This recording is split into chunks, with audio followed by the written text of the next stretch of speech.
everybody, I'm Natalia Bonner, and I have got a fun little bit of machine quilting to share with you today. So I've got a question for you. Have you ever tried stitch in the ditch work? Leave a comment and let me know. Today I am going to be showing you a bit of stitch in the ditch work and how my newest ruler, the Inside Out machine quilting ruler, can really help you with stitch in the ditch work. So this quilt that I'm showing you today is a beautiful quilt that I recently machine quilted for one of my clients, Stephanie, and I had a lot of fun machine quilting it. But as I was quilting it, I'm thinking to myself, you know what, I do a lot of stitch in the ditch work. And it's something that when I started quilting, I remember I would go to long arm guilds and I would go to different places and I would hear people say things like, never stitch in the ditch, it's so hard, and different things like that. And it scared me. I never wanted to stitch in the ditch because the things that I'd heard about it were so intimidating. But once I started messing around with I shouldn't call it messing around. Once I started using rulers and having fun with those, I really started to learn that personally, I love the look of stitch in the ditch. If I'm going to be custom machine quilting a quilt, you can almost guarantee there's going to be a little bit of stitch in the ditch work on that quilt. I just love it. So I'm going to walk you through my process of machine quilting with my Inside Out machine quilting ruler and quilting in the ditch. So I hope you're all able to find a little bit of inspiration from this today. And like I said, leave a comment. Let me know. Have you ever tried stitch in the ditch work? I would love to know. Alrighty, let's get stitching.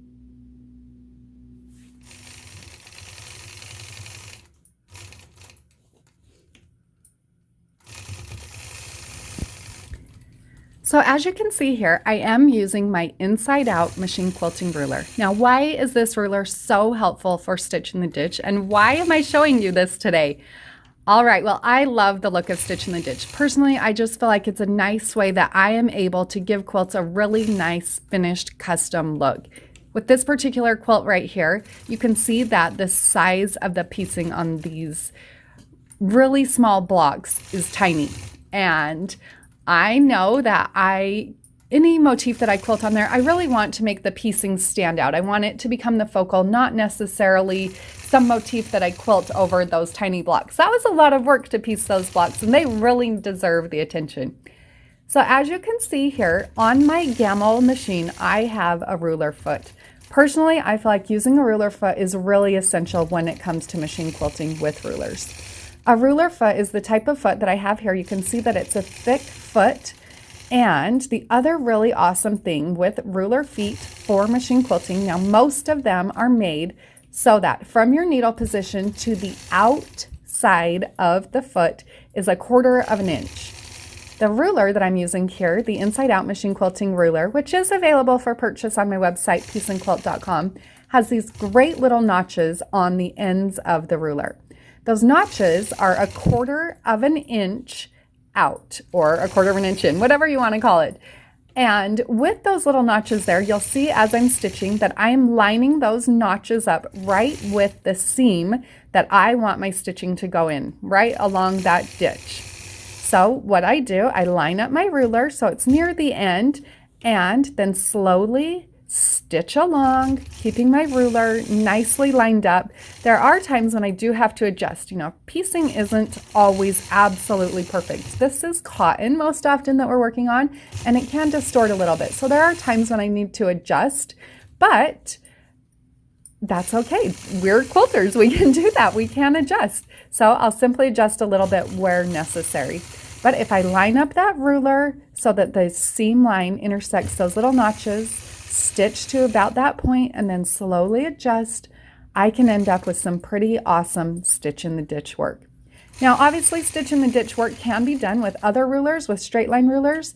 With those, you'll just need to hold your ruler so it's 1/4 of an inch away from where you want your stitching to be lined up.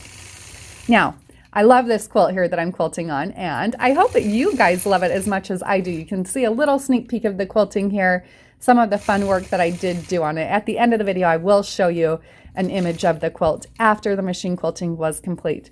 But I do have also a Patreon page. What is Patreon? It's a fun place where I am able to share with you step-by-step videos similar to this, but I will walk you through my entire process of machine quilting this quilt.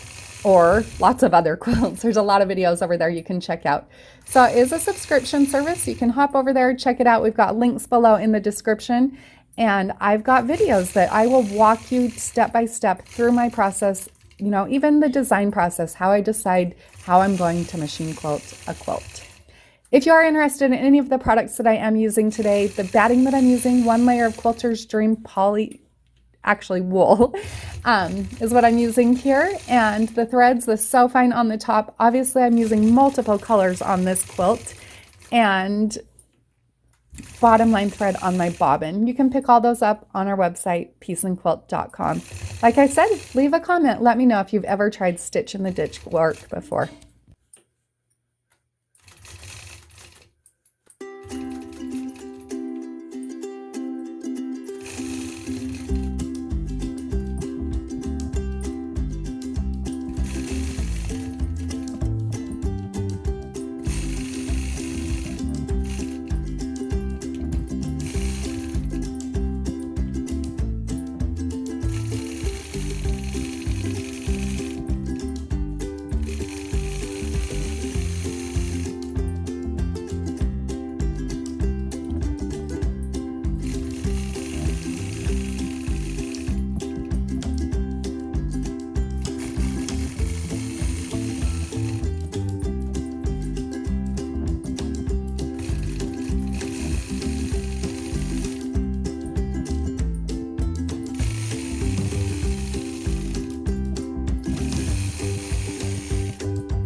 And here are a few images after all of the machine quilting is done on this gorgeous quilt. If you do want more inspiration, if you want to see step-by-step how I quilted this beautiful quilt, do make sure to check out my Patreon page. There's a link below, or it's patreon.com/Natalia Bonner. Have a great day, everybody.